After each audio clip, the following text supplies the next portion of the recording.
Magandang araw, 120 million pesos ang offer ni Inoue kay Casimero para sa tapatan nila. Kung makakalaban pala ni Janriel Casimero si Naoya Inoue, ang potensyal pala na ibabayad sa kanya ay $2 million o 120 million pesos.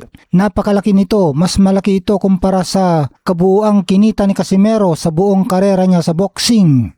Kaya napakalaki ng interes ng mga fighter kasama na si Casimero na makalaban si Inoue dahil sa napakalaking pera o payout. Si Naoya Inoue kumikita siya ng $25 million bawat laban sa Japan, kaya hindi na niya kailangan pang dumayo sa Amerika. Nung nakalaban ni Junto Nakatani si Inoue, kumita si Nakatani ng $5 million.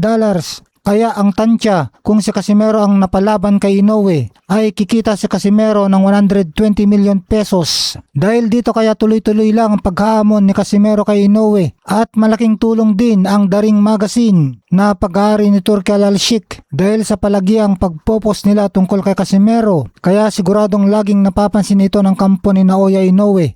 Samantala, may tensyon na namamagitan ngayon dito sa mga kababayan natin at kapwa top rank sa super bantamweight na sina Janriel Casimero at Carl Ames Martin. Sa live stream kasi ni Carl Wonderboy Martin ay sinabi niya na paano daw niya hahamunin si Casimero sa laban. Hindi naman ito pumapalag sa kanya. Kahit sa sparring daw ay ayaw lumaban ni Casimero sa kanya. Dagdag pa ni Martin, kunin daw muna ni Casimero ang tamang timbang. Malamang ang tinutukoy dito ni Martin ay ang timbang sa super bantamweight division, 122 pounds, kung saan pareho silang nasa top 5 ang ranggo nila.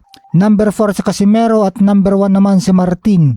Nauna naman nang sinabi ng kapatid at head trainer ni Cuadro Alas na si Kuya Lods Jason na ayaw daw nilang patulan si Wonderboy dahil meron pa daw gatas sa labi si Martin at pang-amateur pa lang daw ang galawan nito. At kung gusto daw ni Martin na lumaban kay Cuadro Alas ay talunin muna nito ang matigas na si Filipos Ngitumbua na matagal nang humahamon kay Martin. Bago pa man ito, nasabi din ni Wonderboy na hindi mananalo sa kanya sa Casimero at handa na daw siyang kalabanin ang mga world champion na sina Junto Nakatani at Naoya Inoue, at kung tatamaan daw niya si The Monster ay sasaktan daw niya ito. Ngayong nasa option na ni Naoya Inoue ang umakyat sa featherweight, lalo pa at tumatanggi pa na lumaban sa kanya si Bam Rodriguez pag umakyat na sa featherweight si Inoue para kunin ang kanyang 5 division champion, ay babakantein nito ang lahat ng belt niya sa super bantamweight. Kaya pwedeng maglaban sina Carl Ames Martin at Janriel Casimero para sa bakanteng WBO super bantamweight belt title.